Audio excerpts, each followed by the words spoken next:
What's that? Who there? Whoa. All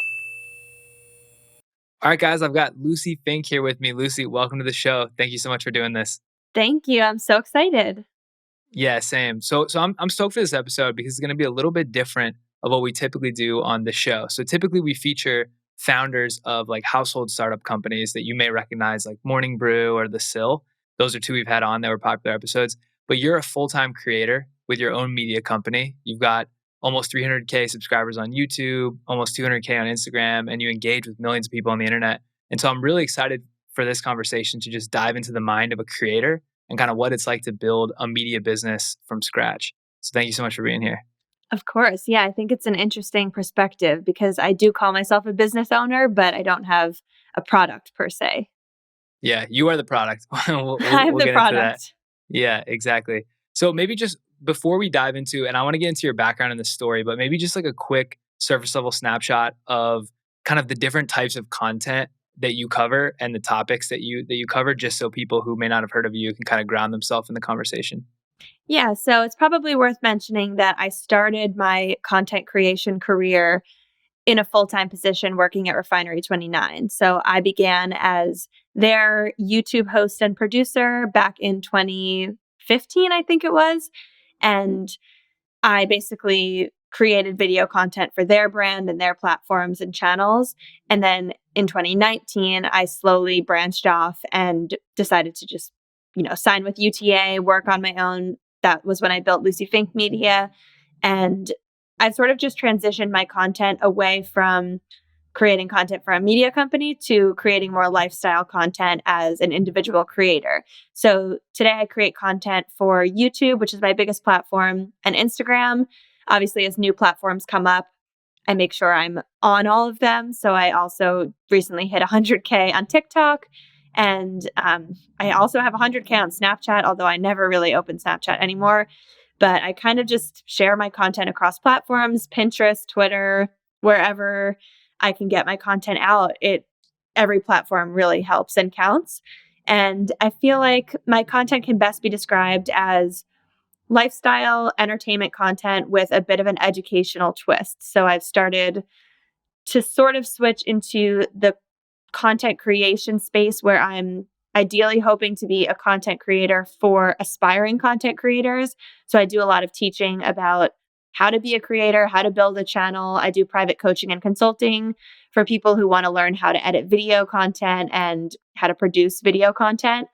And I really feel like because I got my start sort of on the technical back end side where I was a stop motion artist for a few years before becoming a quote influencer, I definitely love the technical side of producing videos and making the artistic magic through the video medium. Yeah. And is that transition of topic matter? So I feel like, and I've watched some of your videos from your Refinery 29 days. Those are more like you said, lifestyle, like things that you liked and experimental. And now you're shifting into like the creator for creator. Was that shift like intentional in the sense that you saw a huge opportunity in the rise of these creators and there's not enough high quality content to educate them? Or is that just like naturally just something you love and a fit for you?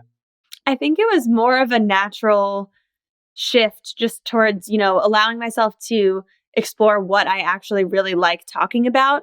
It's funny because just before COVID hit, I made a declaration to myself that I was no longer going to be creating any at-home video content, which is so funny. But I basically was like, I'm sick of making videos in my apartment because I had just moved right before COVID and I did a lot of apartment tour, New York City, decorating my space videos. And then I was finally ready to like get out into the world and create more content at local businesses and trying cool things in New York. And so I literally said to myself, I'm not making any indoor videos. And then of course my whole channel became a vlog at home quarantine channel for months. And then I kind of realized throughout that time that the stuff that I maybe was interested in, maybe it's a product of the way the world has changed, but I just find that I'm not as interested anymore in traveling as much and creating all this content out and about. Like I really actually like teaching people tangible skills. And I feel like that, you're right. It does there is a lot of room for it with the rise of creators, especially with the rise of video, because a lot of people who are just Instagram creators now have to make video content to keep up with all these platforms.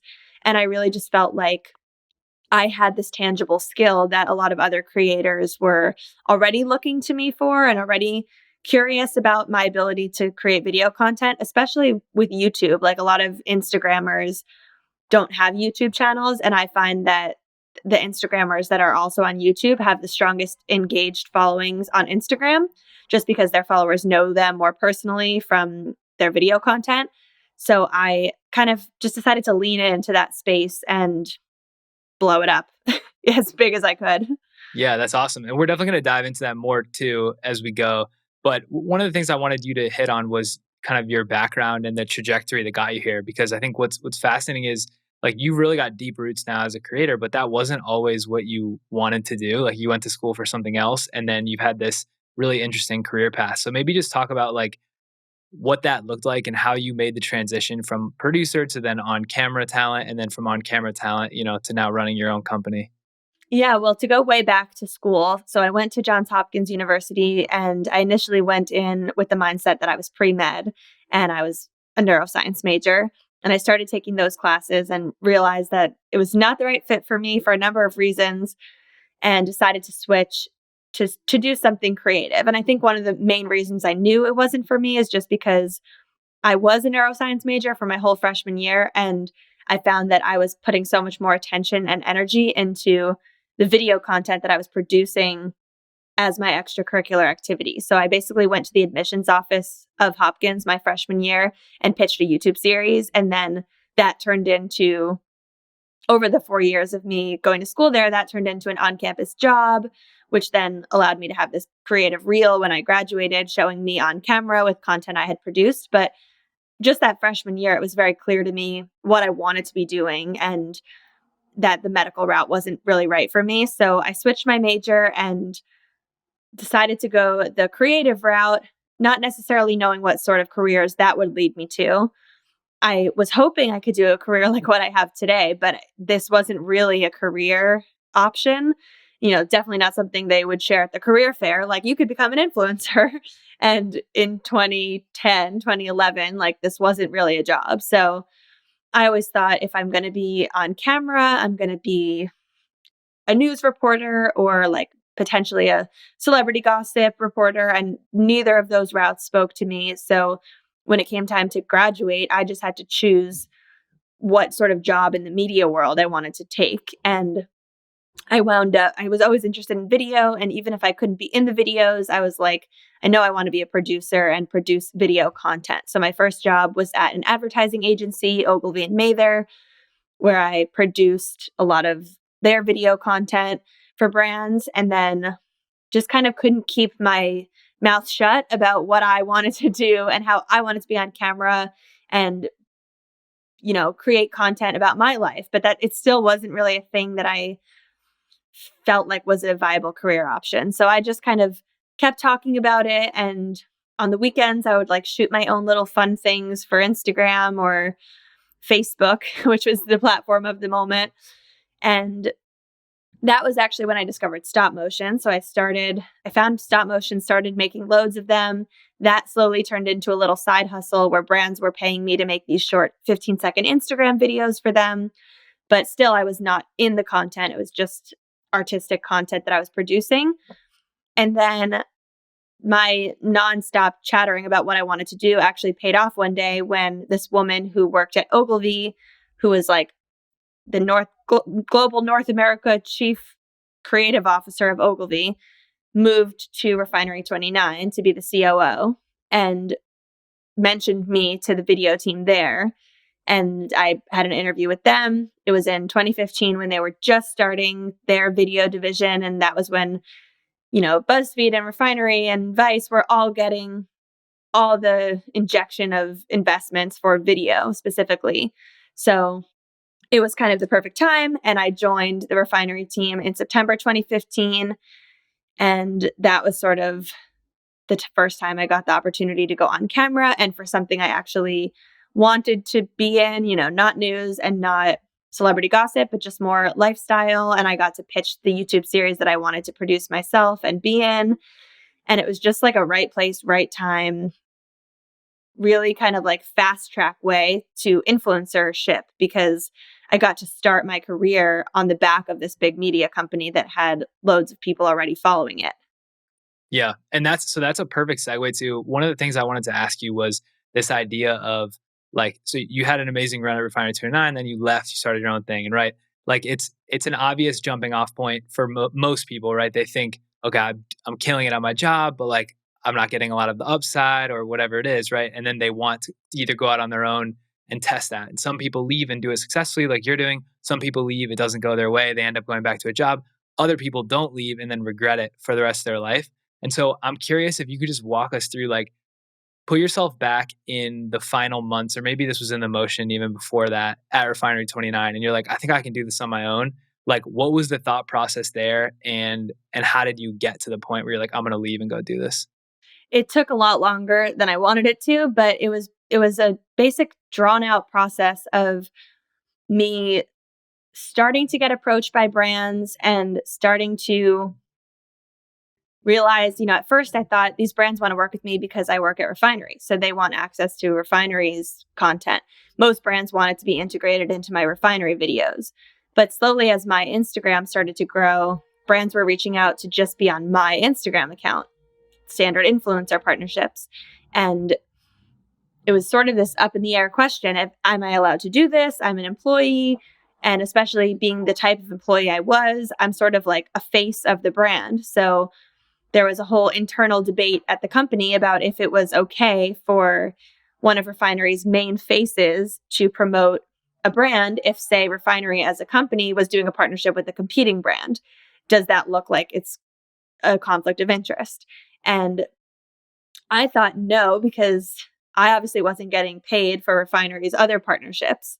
So I was like, if you want to bring me into that partnership and pay me more than my salary to be part of that, then I won't work with this other brand. But if I'm not part of it, I feel like it's restrictive. Yeah, I'm sure they love that.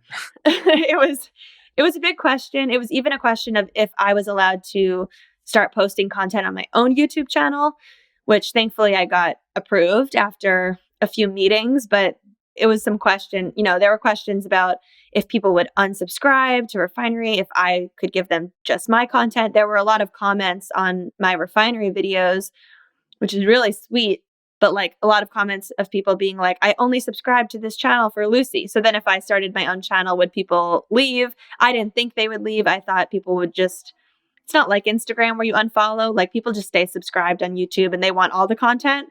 But there were questions. And for a little while, I entered into, the first time I sort of freaked Refinery out with the thought of leaving. It was actually less about leaving because I didn't want to leave, but I wanted to get a talent agent.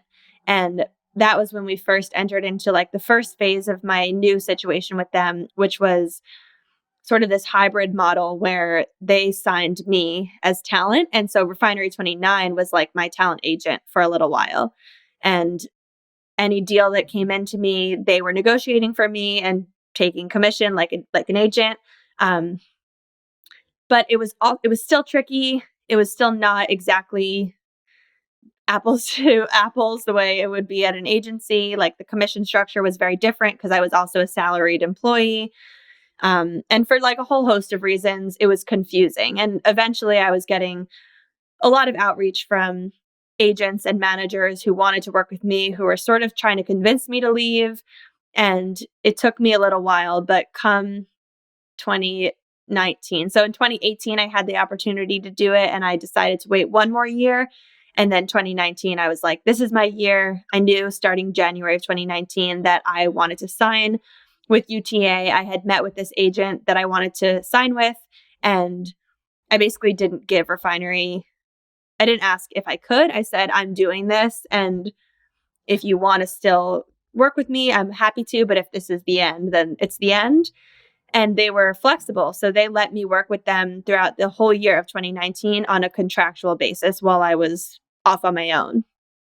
And we did that for the whole year. And we honestly probably would have done it for 2020 had COVID not shaken things up. And also that was right around the time when Vice bought them. So they sort of restructured their video team and now it looks totally different. So I haven't worked with them since the end of 2019. But I think that they were a great partner through the end of my time working with them. And by the time I left, I just felt like excitement and freedom. You know, it was a really hard thing to walk away from a series that the audience loved so much because even to this day, partially just the nature of YouTube, like people watch content years later and think it was made that morning.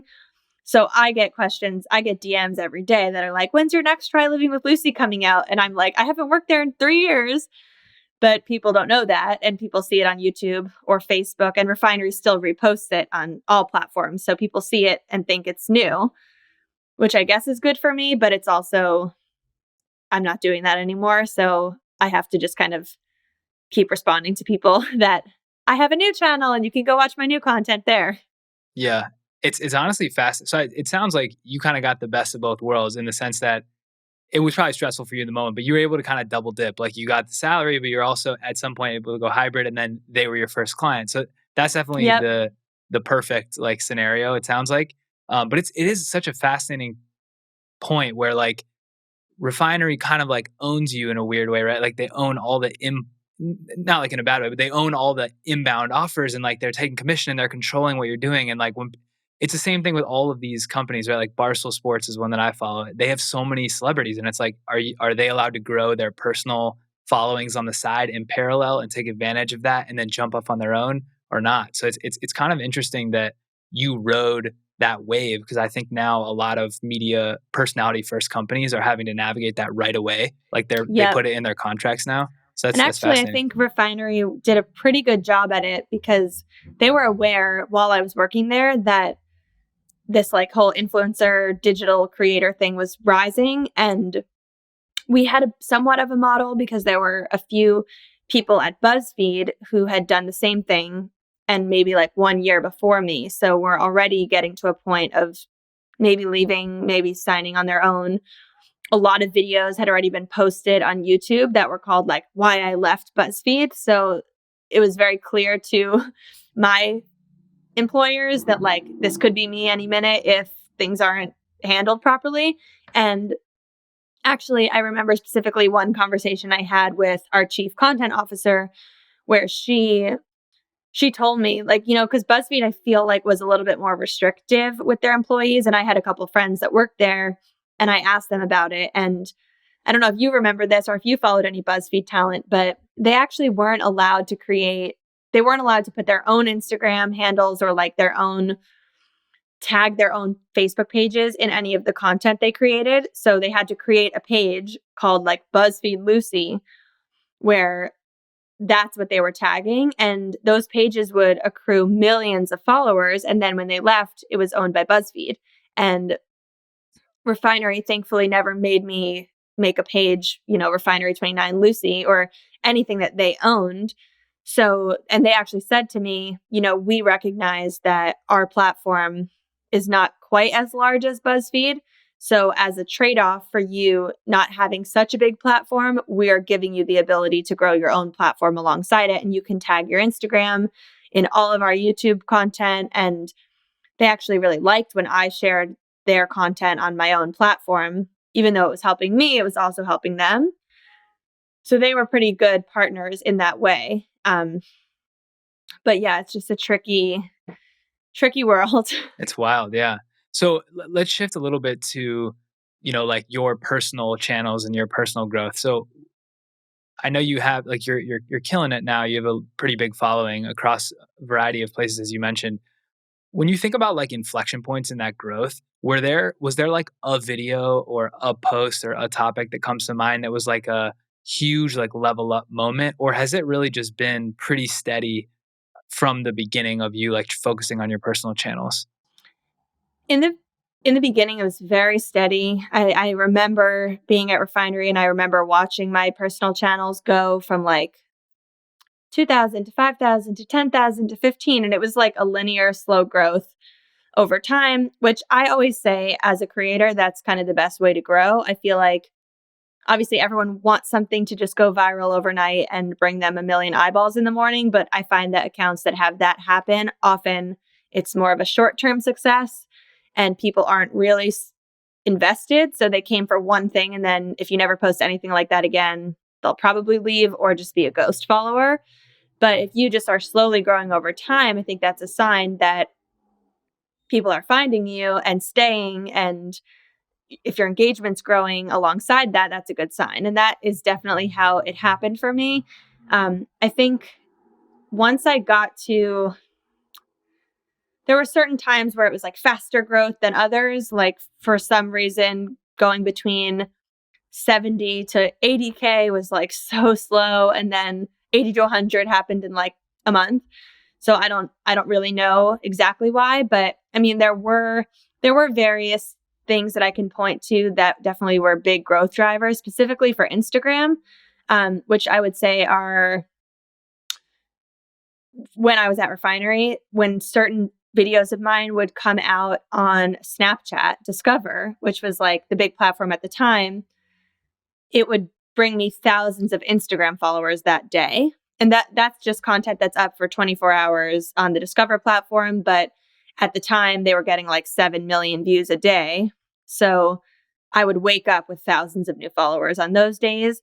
In more recent days on Instagram, I've seen growth after the launch of Reels, when I started a few new Reels series, particularly these English grammar lessons that I've been doing. I just shot like 10 of them at once and then slowly rolled them out. And I think that's a good example of like, I'm not going to make grammar my only niche, but having some sort of niche content that you keep sharing, that a lot, Instagram and TikTok both were really pushing, those videos got into their algorithms and got millions of views. And it definitely grew my account more than I've seen in a couple of years prior. And then on YouTube, I honestly think there's like one video on my channel that has like grown my channel, and it's a dance tutorial video. And it's so funny because there's like a whole funny story behind the dance video, but I basically did a favor for this dance company, and they invited me to their studio to shoot a dance video for YouTube. And I didn't even really want to post it because I've never posted dance content. It's like so not my area. But I felt like I should just do it for the friends that worked at the company. So I did it. And fast forward 2 years, it was about 2 years ago. And that dance video has over 10 million views and has brought me like almost 100,000 subscribers in the year. And then any other dance content I've done since, which I've made like at least, 6 or 7 more dance videos. And many of the others have also hit the millions, and none of my other content has millions of views. It's all thousands or hundreds of thousands. And so just trying this one new experimental area definitely paid off.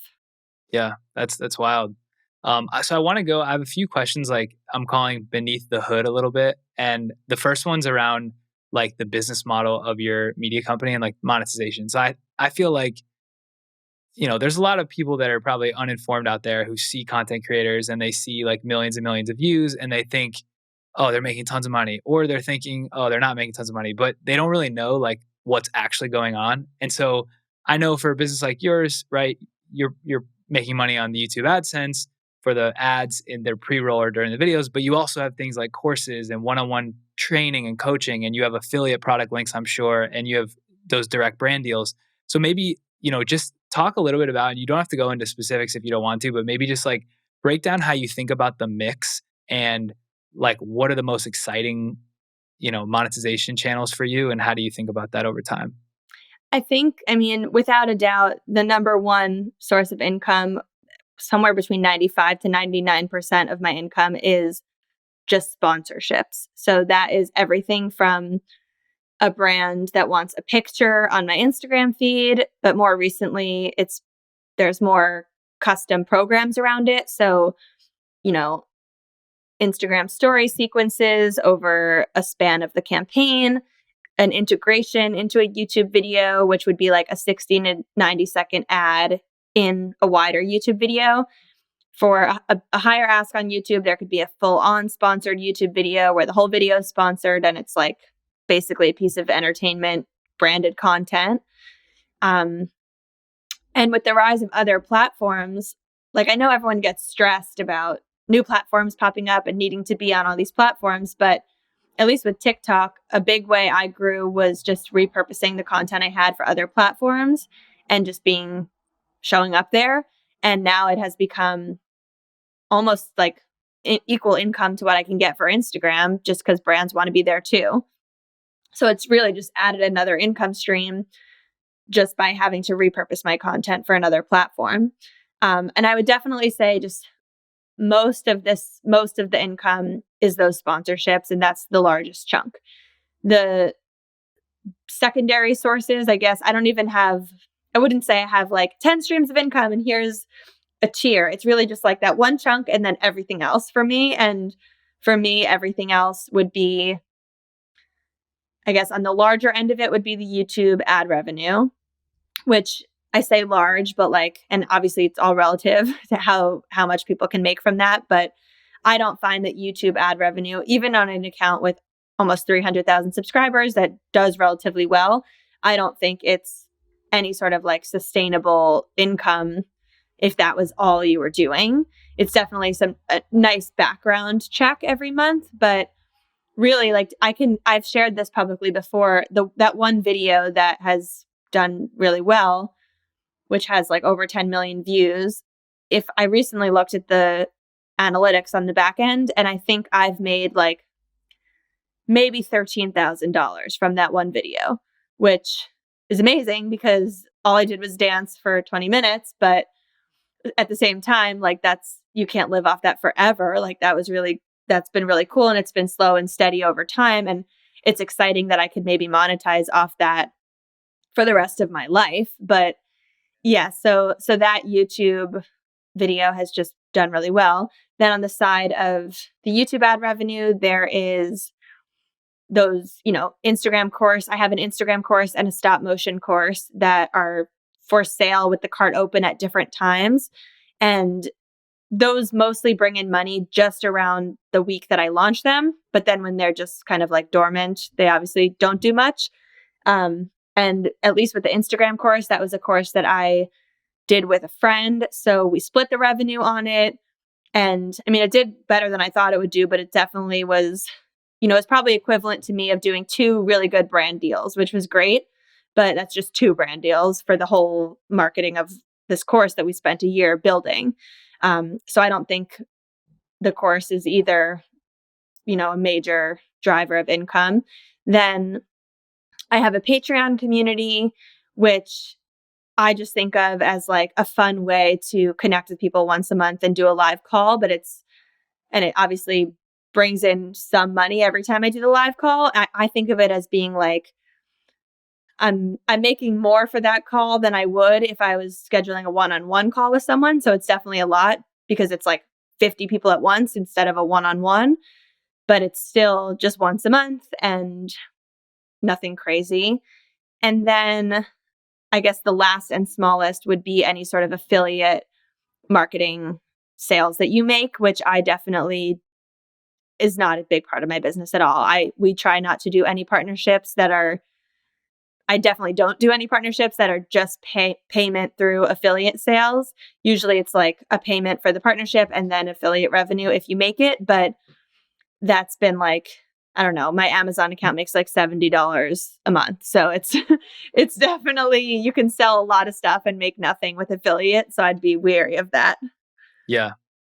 Yeah. So it sounds like the brand deals that for sure that's where it's at. And I have a question on that, but before we get to that, I think what's interesting is like, I try to reflect on when I talk to founders and the lessons like post call. And I feel like one of the most predominant things that I've pulled is how important like focus is, and how like the people that are able to focus on like one thing are able to compound those learnings and everything faster. And so what's interesting is like you mentioned like for the course, you spent a lot of time and like the juice might not have been worth the squeeze. And like there's all these other things that you've had to set up. Do you think it's worth it for people to try to build all these branches when at the end of the day, like maybe you could just roll that time and focus only on brand deals? Like, do you think it's important to have those multiple pieces because it makes you look like a more complete influencer? Like, what's your take on that? No, it's a great question because I do feel like there are some benefits just from an optical standpoint of having some offerings. And, I think at the end of the day, my course, even if it wasn't the biggest revenue driver or it just was equivalent to a couple of big brand deals, I feel like what it did was definitely helped establish me in terms of my audience's eyes and potential brands that are following me as a content creator that can educate you on the art of content creation. And so I definitely think that it is useful for me to have that course when I either pitch myself to brands or if other brands might come to me because of the course. Like, just as an example, I have now done a lot of partnerships with Adobe that I feel like the fact that I had that course and I feel like the fact that my Patreon community is kind of all about teaching people, it's like a content creation accelerator program. And I do a lot of stuff with Adobe. So I've since then been invited to speak at Adobe events multiple times, which I consider that as a brand deal. That's like another form of a brand deal would be like payment to speak on a panel or at a company event. And I've done that with Adobe a lot since launching that course. And similarly, like I poured a lot of energy into these grammar videos that I felt like were just for fun at the time, but it actually led me into a paid partnership with Grammarly. And more recently, it led me into an educational partnership with TikTok, like the company TikTok, where I'm just making a lot of TikToks that are educational, including some more grammar. And so there are things that you can pour your heart into and pour your energy into that they might not just be to make money on that one thing, but I think as long as you're doing something that you enjoy, there's always a way to kind of spin it into something else that is lucrative. Yeah, no, definitely. The course, that's a great point. It like credentialized you for all these other things. So a question on the brand side, and I guess broadly for your team, like, are you doing all this yourself? Like you're I mean, I guess you're getting a lot of inbound probably from the brands, so you don't have to do a lot of outreach, but you're like negotiating the deals. You're obviously the main talent. You're constructing everything. Do you have a team? Like, how does that break down for someone at your size? Yeah, so I definitely am not doing it all on my own anymore.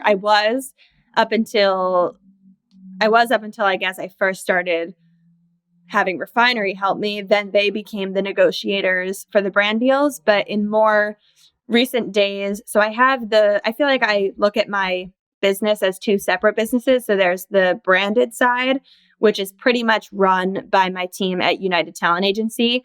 So I have a team of about 4 to 6 women there who are, a few of them are agents, and then it's like their assistants or their coordinators. And they're like the ones on the ground. Every time I get an inbound email with a brand request, I just forward it to them and they get on the phone and try to get a deal and pretty much only loop me back in if there's an offer that they're happy with or that they want to present to me if it's the brand's best.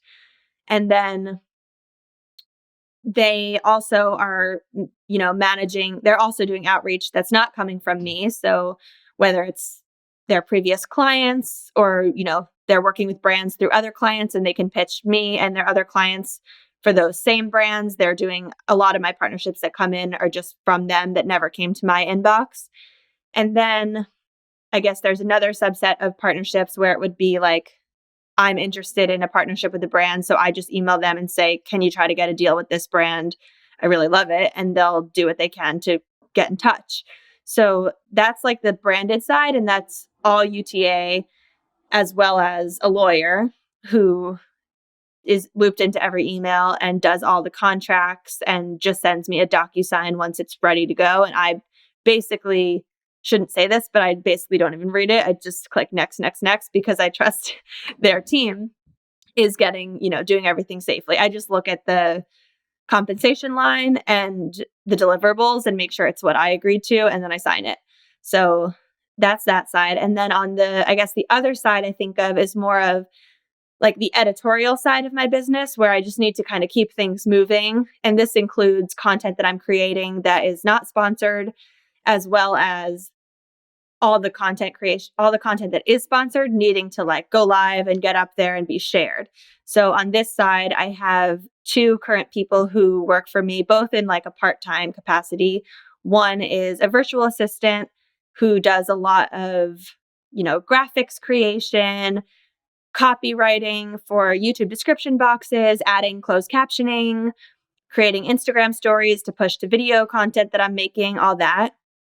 And then the second employee is more of like a content manager who helps me with a lot of video editing and motion graphics for sponsored and editorial videos. She's also the person who posts like anytime I have a sponsored story set. This was like the death of me for years, was these long story sets for brands that you have to mock up and send to the brand for approval. And then because you can't save Instagram story drafts, you'd have to go back and do it again when you went live. And so she actually like does all the stories for me. So we get it approved by the brand and then she does them all when I have to go live. As well as she does some video editing for me and just like also is kind of a second brain for me in terms of good ideas for brands. She sometimes does like initial outreach and then sends the brands to UTA. So she's just sort of like on the ground in that way. And there was one other thing. I kind of feel like that's the meat and potatoes of it all are those 2 sides. But I just try to, obviously one leads into the other. So I try to keep everyone looped in with everything that's happening. But I have a pretty organized system on the back end. I use Asana to track all the tasks and calendar of when content goes live. And so far, nothing has fallen through the cracks. Yeah, I mean, you're rolling. That's a lot of infrastructure. That's awesome. And I feel like the sourcing of the deals, that's so nice that it's off your plate. And I guess that's the benefit of why you have an agent and why you have an agency, because they do that. That's amazing. Yes. Oh, I remembered what I was going to say. It was that, I guess the third component that I now also have, which is life-changing, is I hired this company that is a video editing company it's basically like a subscription service. So when they can just kind of work on my video content all the time. And once they're done with one, I send them a request for the next. And so it doesn't always, I like to be super ahead with my videos where I can. And it sometimes gets close to falling behind. So I end up editing a lot of stuff, or that other girl on my team will do a little bit of it, but they can pretty much like add final graphics and sound and color grading. And it's making my videos a lot more packaged and professional. Yeah, that's awesome. One of the other things I wanted to ask, like, I guess beneath the hood, I just coined it that, it was this idea of like struggle. And so I think you've done a great job breaking down like the monetization and the way you run the business. And I think that's going to be eye opening for a lot of people. So thank you so much for doing that. But on this like mental health, like struggle side, I feel like people who are not creators really undervalue the amount of like work and like on-demand creativity that is required and stress that creators who are constantly expected to perform day in and day out have. And so I'd love to just for you to take us behind the curtain. Like, how do you structure your life from a creation perspective? Like, are you allowing yourself to be freely creative and whenever the ideas come, like you attack it, or are you more regimented and try to like force that to happen? And like talk about that a little bit. Yeah, well, I think it's such an interesting topic because especially with ads and sponsored content, which as I just shared with you is 95 to 99% of my income, I think there's like a funny situation on specifically Instagram, but I guess social media at large, where people want all your free content, but they don't want to see your ads and they don't want to have to look at ads. And there's like obviously a repetitive comment that you could get as a content creator that's just people being like, oh, so many ads. And it's funny because as a content creator who's been through the whole cycle of being like really small and wanting to grow and then growing and now being at a place where I'm happy, I've noticed within myself how my attitude towards ads has shifted. So there was a point where like all I wanted was to do a hashtag ad and no brands were paying me. So the first time I got a paid partnership and I put hashtag ad, it was like this proud statement of look at me, oh my God, hashtag ad with Under Armour. Wow, that looks like so legit. And I thought that it made my brand look good and also just was like an impressive thing to post. But after you do too many of those, then you start to feel like, uh-oh, I need to like hide the hashtag ad on this post because you don't want people to think everything is sponsored. And you almost start to feel like, are people going to even like believe what I'm saying if it has hashtag ad? Even if I believe it, it's like becomes this tricky catch-22. So then I went into a stage of being like, I don't want to do too many ads and I want everything to not look like an ad. And now I've sort of emerged on the other side of it where not everyone can know this because not everyone's in my inbox, but I know that of the emails I get and like the brand deals that are coming my way, I say no to more than I say yes. And the ones I'm now saying yes to are really carefully chosen based on if I think it's something that I really care about and I want to talk about, and if my audience is going to like it and care about it based on their interests, and if I just feel like it's overall a company that is doing good in some way or it has some positive message. And it's hard because not every brand is doing everything perfectly, and especially as a creator who, if I say on my platform that I care about sustainability, but then if I partner with a brand that's not doing everything perfectly or just got in trouble for something, then it's almost like I'm being held accountable for their issues. And I always say to people, like, I choose my partners based on specific things about them that I care about. So, for instance, I won't say the name of it, but there's a partner that I work with that some people question in terms of sustainability, but I understand the questioning, but I truly believe in them because of their body positivity message and the message they spread about women empowerment and like creating plus size clothing. So I think there's a trade-off, and I always carefully explain that whenever I'm asked, but you definitely get held to a high standard and you have to be careful because like you are your brand partners. So to your question about like structuring my day and content, I definitely prioritize the sponsored content in terms of like what I'm working out on throughout a day, just because that's the only content I work on that really has a deadline and has due dates. And thankfully, I mean, I've been doing this long enough to know that for most cases, these deadlines and due dates are like the brand's goal for the campaign, but it's like we're not doing brain surgery. So if I can't do something and feel like they're pretty fluid. Yeah, like if it's burning me out to get something done by Friday, I can email my team and say I just can't do it until Monday, and that's part of the benefit of having a team to push back for you. It's like they push back on a lot of stuff and get timelines pushed out so that I can buy myself time. But when it comes to the editorial content, I just find myself that I like go in waves in terms of my interest in doing different parts of the creative process. So like some weeks I'm just really energized to shoot a lot of stuff. So I'll just like pick up the camera all week. I'm just shooting and then transferring footage to my computer and not doing anything with it. Then other weeks I'm more interested in the storytelling side. So I'm editing or I'm going back to previous content and recutting new versions and sharing new clips. And then other weeks I'm just like so uninspired to do anything. So I just do what I need to do for my brand partners and stop work early. And I've definitely, it's a weird job because people from the outside definitely think it's easy and all fun and games. And like, you don't have to go to an office. You don't have to listen to a boss. You don't have to, I don't know, get dressed in the morning. But on the flip side of that, like going out to dinner with friends is still work. There's still things that I'm doing to keep a 24-hour Instagram story cycle present. And even aspects of my personal life have bled into work, like having a wedding and doing personal things becomes things that you're like obliged to share almost. And so you just have to find the balance as best as you can. Yeah. Yeah. It's crazy. And the other thing that I think people don't realize is like, you have a talent, that most people don't have. And so you like that flexibility that you get in the schedule is like a reward almost like that you get because of that talent. and people don't always appreciate that.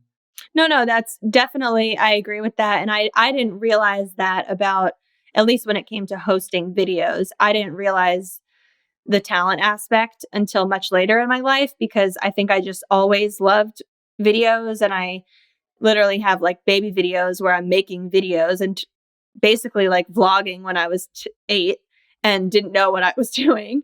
And even when I got to college and after college, anytime I had the opportunity to be on camera, I would just sort of pop in and do it. And I always thought that it wasn't, part of the reason I thought there wasn't like a career here is because it just felt so easy and fun. And you always learn that work is supposed to be work and hard and stressful. So I didn't really know what sort of career that was. But as I progressed into working at refinery and just like having more opportunities in my life where I would watch other people go on camera, that was when it really hit me that I definitely have a skill for communications, and being comfortable on camera is like just like anything else, a complete skill that you can learn, but a lot of it just comes from internally if you feel comfortable. And I always say to people, like, I know it looks easy, but I can't even tell you the amount of people at refinery that I watched pop in a video for their first time, going to the studio to do a video that the company wanted some internal people in, and they would just pop in the video. And then either the whole experience of shooting it was so stressful for them that they were like, I don't think I could do that again. Or as soon as it went live and they started getting comments, they couldn't handle being out there publicly and having been that vulnerable and seeing what people wrote. And so they said, I don't want to be in any videos ever again, because that was like the worst week of my life when that went on Facebook. So there are a couple of reasons, but I always say to people, if you want to do this as a full-time job, like, you can't lie to yourself about whether or not you actually enjoy it. Because if I didn't enjoy showing up, my years at refinery where literally every day I had to wake up, meet the camera person, and do something on camera, often in public, in a restaurant, out and about in the city and the streets, like, that would have just been miserable for me. And I would have been the only one getting hurt by it. Yeah, totally. No, that's a great point. So I'm curious, like, when you manifest the future for Lucie Fink Media, let's say 5 years from now, like, what do you envision? Is it a lot of the same, just bigger? Maybe the budgets are bigger, you're doing crazier stuff, or like, what's the vision look like? I think a couple of years ago, I would have said like some sort of travel lifestyle show. But as I mentioned, it's just not calling me as much anymore. I think I'm a little bit more, maybe it was the past year, but I think I'm a little bit more homebody and like centered in one spot. I really like being in one spot. So I feel like a dream future, if I could manifest it on the show right now, would be like Put it out there. some sort of a lifestyle talk show in a studio, where I would definitely love the opportunity to have a regular show that's like, whether or not I don't particularly care if it's TV or digital. I know that's like a grass is always greener thing. Everyone on TV wants to be on digital, and everyone on digital wants to be on TV. So ideally it could be on all platforms, but I would love to host lifestyle related talk show where, I can go into one spot every day in New York and have a crew and a team. And I love live studio audiences. Like, that would be incredible. And have a regular show. I feel like it would be a dream to have a show like that where like most of my income was coming from having that. And then I could do partnerships with brands on the side where it felt applicable. And of course, just have way more help and production support in making those happen. But I think that would be the dream. So is that the kind of thing that you would go to your agents at UTA and be like, this is what I want to work towards? Like, basically, like, you would need someone to sponsor the show, right? Or you would just pay for it out of pocket. Like, I guess there's multiple ways to do it, but how would you make that happen? I mean, so it's already something that's on my agent's radar that I I would want to do hosting in this sort of way. So they do have multiple divisions at UTA. I'm signed by the digital talent division, but I am in touch with people from the alternative programming division, which is more of where this sort of topic would stem from, as well as people in their news division. So I have a contact in the news team who's been the person who has sort of helped me with PR appearances on various, like Rachel Ray and GMA and stuff like that. But I think if there would be multiple ways to do this, I mean, one option is like piloting a show where either I would put the money up, or it would probably be like you pitch it around to a production company and they would put up the investment money and pay for a pilot or pay to shoot a season, and then they would try to sell it to like a Netflix or something. But I feel like my dream version of it is less, people always ask me why I haven't done that, because I know so many talent is like out there right now shooting pilots to then pitch to production companies. And it just has never felt like the right thing for me to go out there and like do something before it's been bought. And I know that's maybe the opposite of entrepreneurial, but yeah, cut the check first before I do the work. No, I'm seriously like, listen, I have enough video content on the internet for a company to see who I am on camera. It's not like I've never done anything and I need to shoot a pilot and make a reel so people know who I am. I have stuff on the internet. I have a following. I already have an income. So it's not like it doesn't sound fun to me to go do it the other way around. I feel like what I would rather do is either, wait for a show that has an idea for a show that thinks I'd be a good host to reach out directly to me for that. Or what happens a lot is that UTA pitches me out. They have casting calls for things, and then I would do auditions for hosting gigs. And I've done a handful of those already in my time of working with them. And when I say like a lifestyle talk show, I guess in my dream it would be more. Maybe I guess this does mean TV, but obviously these platforms do have digital platforms. But I mean more like, on ABC or on NBC or on a platform where there's daytime, nighttime talk shows that are already happening. Not really the kind of thing where I'd like build my own show and pitch it. Yeah, basically like the Tonight Show or whatever, but like during the day and lifestyle, but you as the host. Exactly. Like that would be a dream. And I when I first started in the media world and I was at Ogilvy, I could have at any point been like, I'm just going to start my own YouTube channel and go, because I just want to start it. But what I said was like, actually, I'm just going to keep telling people what I want to do. And if the opportunity comes, then I'll take it. But if not, then I'm just going to be a producer.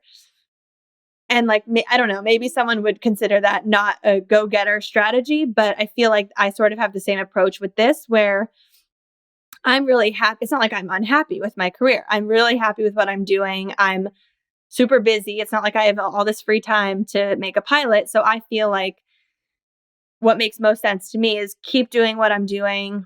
And if a great opportunity comes, then I would consider that fate and what I'm meant to do. And then I could pivot. But if it doesn't come, I am the kind of person who would believe that it wasn't meant for me. And I'm sure something else would happen and I would move into another direction anyway. Yeah, like let it pull you, let something else pull you out instead of you push your way in.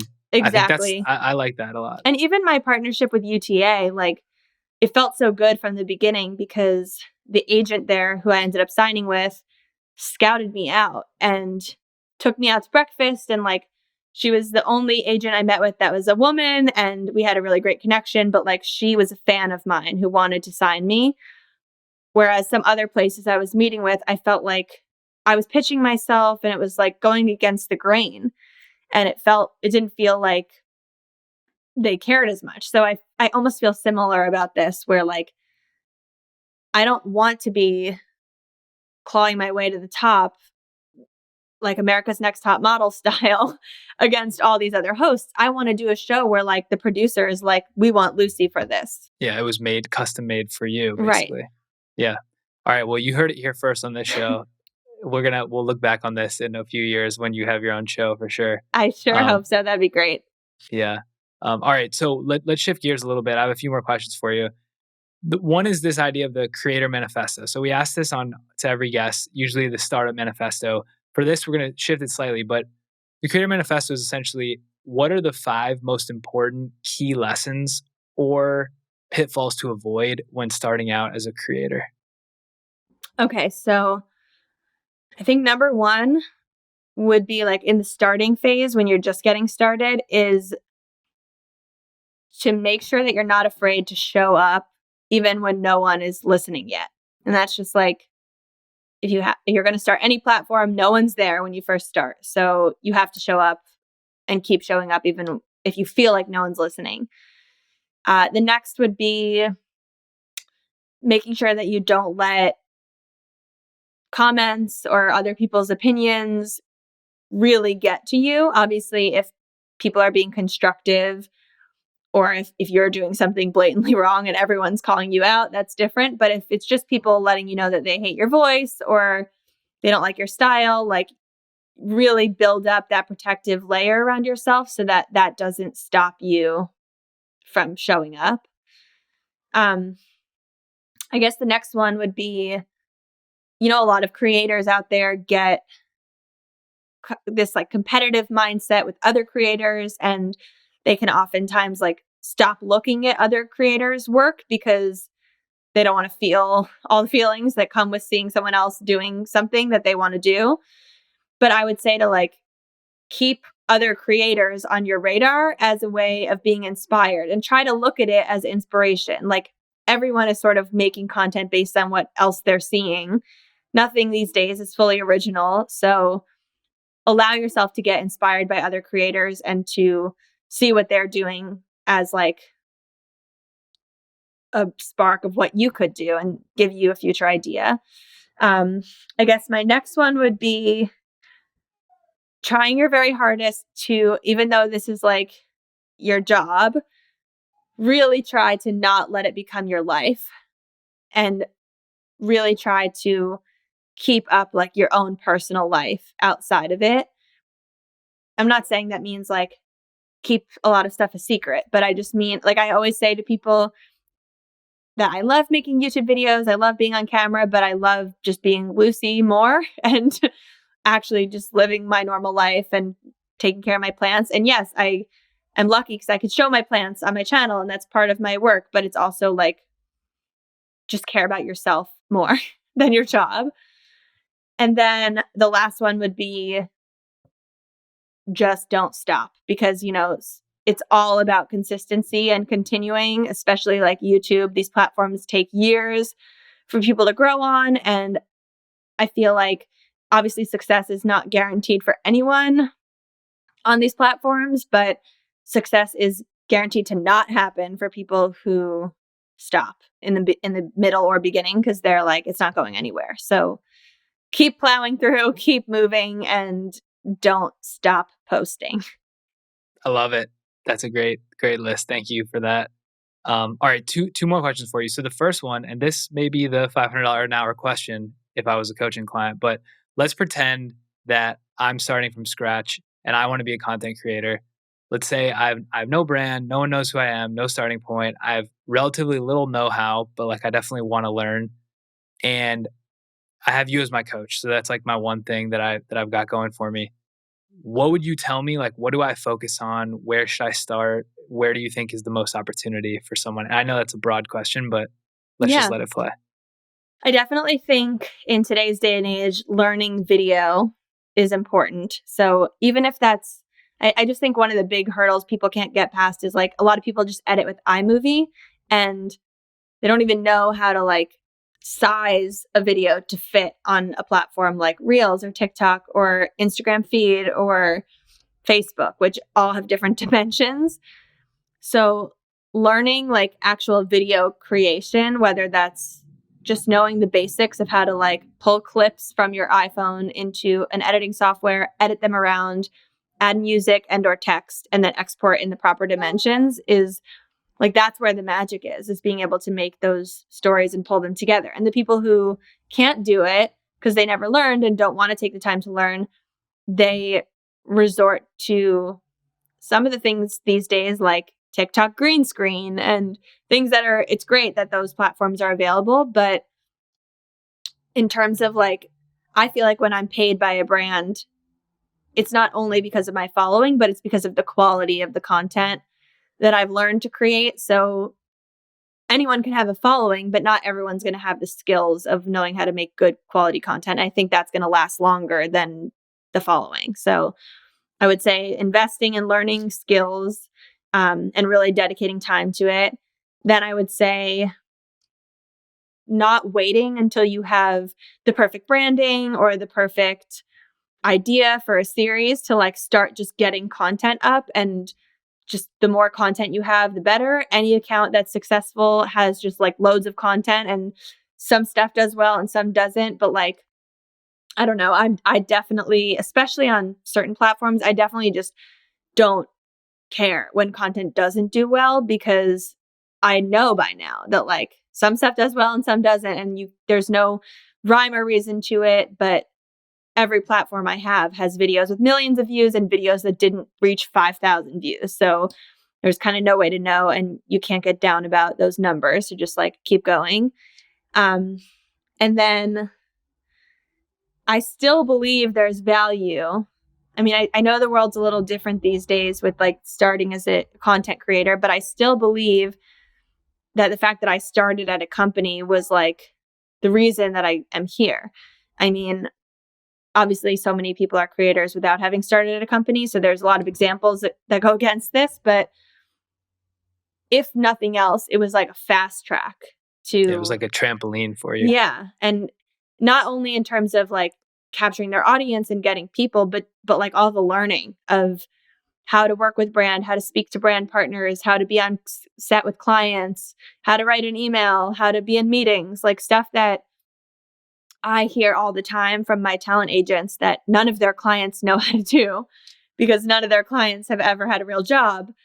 And like UTA has asked me like in joking way to like host sessions for their clients on like how I organize my content and how I plan my calendars and just the ways that I funnel my creative ideas through my company, because like all their other clients are crazed with like they can't keep the schedule properly, they don't check their email. And so working at a company was like what taught me how to run my own company. Yeah, such a good foundation. Yeah, Yeah. that's awesome. All right, so last question for you, and I know we'll get you out of here because I want to be conscious of your time. Is this idea of the brainstorm? So I love having these interviews where we bring founders on, and basically the way I typically frame it is like, if your company was dead tomorrow, like what's an interesting space that you would look to start something else? And for you could either take it that way, or just like as you think about the creator economy and your own life and like where there are pain points in your process, what are some ideas for either companies or like products or software that you wish existed or could exist to power the next wave of the creator economy that aren't around today? And so like the process is pretty friction heavy.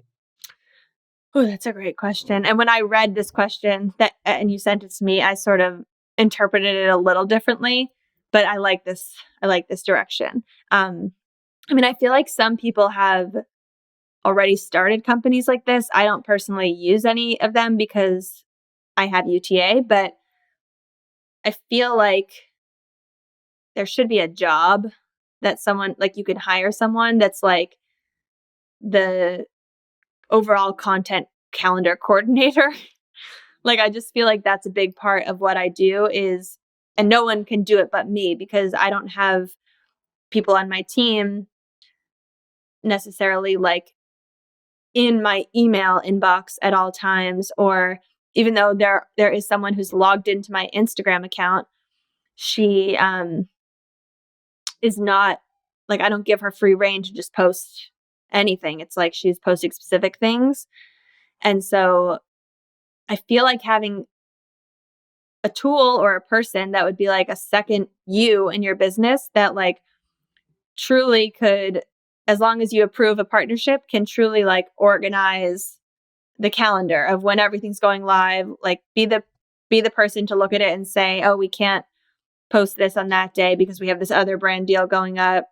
And also a person that would maybe just know your whole business, not just brand stuff, so that there's a whole flow of content and they know when everything's going up. Because I often feel like the craziest part of my day is like at the start of a week needing to just get a handle on everything that needs to go up that week and making sure I don't miss those deadlines. And I do have calendars and I do have like alerts and reminders, but it's so much that it gets kind of crazy. So having, I don't know, a person like that would be useful. I also find that at different times in my Instagram journey, I've had like different opinions about planning out content ahead of time. And so there was a time when I was like super planned. I would have everything planned for a whole month with captions and content. And then I realized that like that took so much energy to do that it almost wasn't worth it. And the content wasn't performing as well because it wasn't like in the moment what I was actually feeling. So now I pretty much just post when I have to for a brand or spontaneously whenever I'm feeling about whatever I'm feeling. And I don't know. I feel like that's the hardest thing for me is anytime I've tried to hire someone or ask for help with content planning, it's like only I can do that. No one is in my head. Even when people write captions for me, I have to like rewrite them because I'm a writer and it needs to be my voice. And it sounds too like generic influencer words for me. And I'm like, that's not how I would say it. And then I think perhaps the biggest struggle, bigger than the caption, is that how are they supposed to get access to my camera roll to even know what I have to post? And so I inevitably have to do work of pulling together folders of previous content I've shot that I haven't posted yet or that I am ready to repost. And it's like, unless someone is like in my home, on my phone, and also in my head, in my voice, they literally can't plan my content for me. So I don't know what the answer to that is, but some sort of a really good content planning person or tool would be great.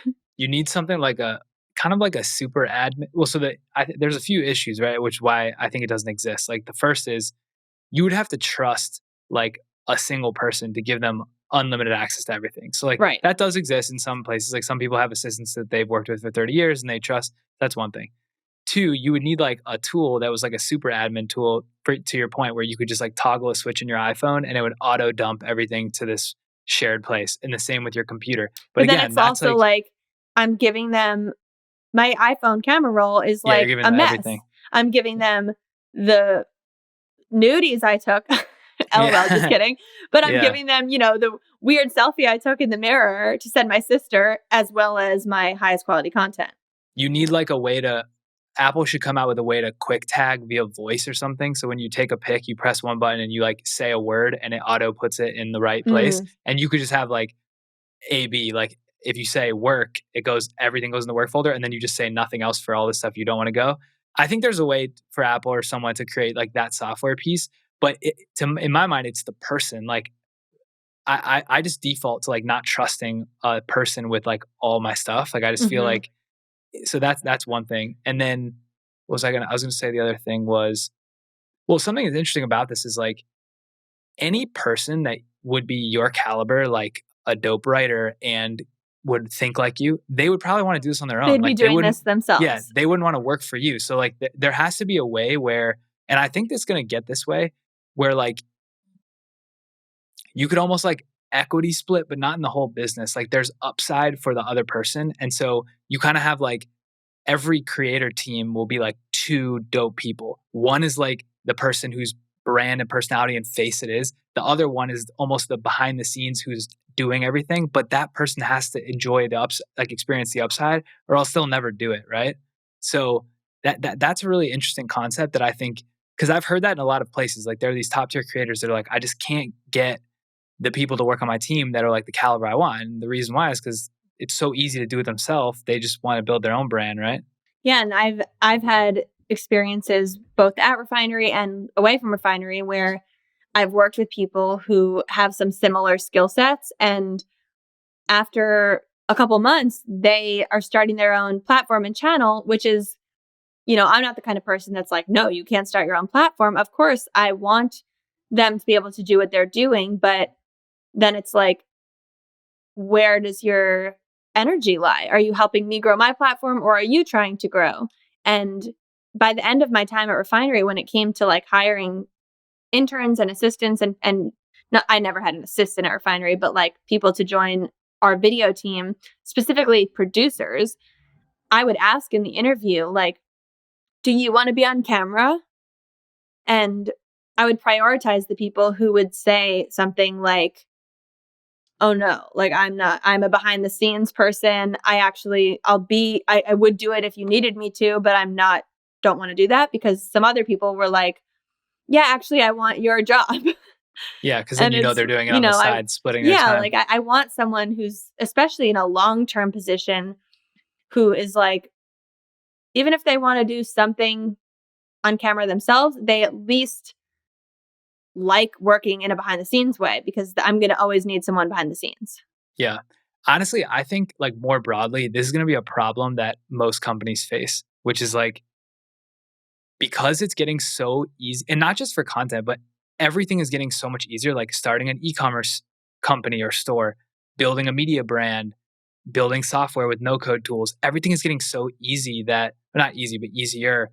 Most people who are driven at all are going to want to start their own thing to get the upside. And so either those employees are just going to not work for companies and just be fine with making a couple $100,000 a year and not worry about $100 million exit, or they're going to be splitting their time where like they're working remote for their company, but actually like building their business on the side. And I think big companies are going to really struggle to retain top talent, because there's now so much optionality for those people to do their own thing. So it's going to be fascinating to see what happens like 10 years from now. How are those big, maybe they'll have to, go offshore to find resources that are really capable, but it's going to be fascinating to see. I also feel like I say this all the time, but I feel like even with the editing softwares I have that do everything I need them to do, I still am like shook that I don't have like a virtual holographic editor. Yeah. Where you can just like pick and pull and literally, do that. like, why can't I just have a screen projected on my wall where I'm just like dragging and literally with my hands chopping clips, pulling music? Like, it needs to be easier than, even though the way it is now, I know how to do it. It's like sometimes it takes me so long to execute a vision I have, when if I could just like verbally talk through what I wanted for the video and then it could come out. Like, I don't know, maybe it's a what's the word for that? Not CGI. Like VR, like AR, VR. Yeah, but not the word where like it's like a robot doing it. I don't know if there's an actual word, but like essentially, like AI. I could just say, here's what I want the video of. It starts with this clip, it moves to this, and then it's done. And it's like edited using like artificial intelligence. Yeah. Yeah, that would be sick. See, like that's going to exist for sure. Like, can you imagine? So what you were saying is even crazier. Like, you just give it 30 seconds and it like actually thinks for you. But even like a step before that, like it's projecting on your wall. You're just standing there and you're like, okay, play at 45:02, and it plays cut 45:13, move clip 2 to 1. Like, you're just speaking and it's just doing that. Like, that would be so sick. Because so right now I use this editing company and they send me a video through a service called Frame.io, where it's already one step up from just getting a Dropbox link and giving notes, which is how we did it at Refinery, where like I would watch a video and then I'd literally be like splitting my screen and typing in the time code and writing the note, which is like, you have no idea how often I'm like, I would rather watch the video like I would rather them send me the Premiere file so that I can make the edits that I want to make into the file as I'm watching, and then just export the final, instead of going back and forth with these notes and time codes and trying to explain what I mean with a certain graphic that I want, instead of it just being this intuitive, fast edit process. And so already there's this software where you can like, as you're watching, you just pause and write the note and it tags it with the time code that you're at. So that's been more useful than having to like, even just typing time code is so annoying. Yeah. But But it's like, still not perfect because then you have to type all the notes. You have to type multiple sentences. Like, I want it to transition from here to here. oh Like, my God, like I write these yeah. chunky paragraphs of ideas for how I want a graphic to fly around the screen and do the spin and then move over here and switch with this. And it's like, sometimes I think about how when I'm going into an edit, I've started recording Loom videos or just voice notes that like verbally walk an editor through what I'm looking for. And why can I not just do that to a computer and have it edit it using footage that I've input into it? That's gonna exist. That's gonna be sick. When that comes out in 5 years, I'm gonna Instagram message you and be like, "Hey, we were on that. We were on that We first." are the developers. Yeah, that's amazing. All right. Well, before I let you go, I want to acknowledge you for a second. Obviously, I'm hosting the show, and hopefully, this was super valuable for people. But I'm also like a big fan, and Oh, I thank think you. like, yeah, something that just sticks out to me that I hope like if this would be impossible, but if people didn't learn anything else other than this one thing or take this away, like your authenticity and how like you stick to the brand that you want to embody for yourself, that's like super powerful and it's palpable as you talk to you. So I just want to say, like, keep doing that. And thank you so much for coming on. And I really appreciate it. Thank you. That's really, really kind. And I really appreciate that. Thank you. Of course. Lucie Fink, founder of Lucie Fink Media. Thank you so much for coming on the show. Thanks.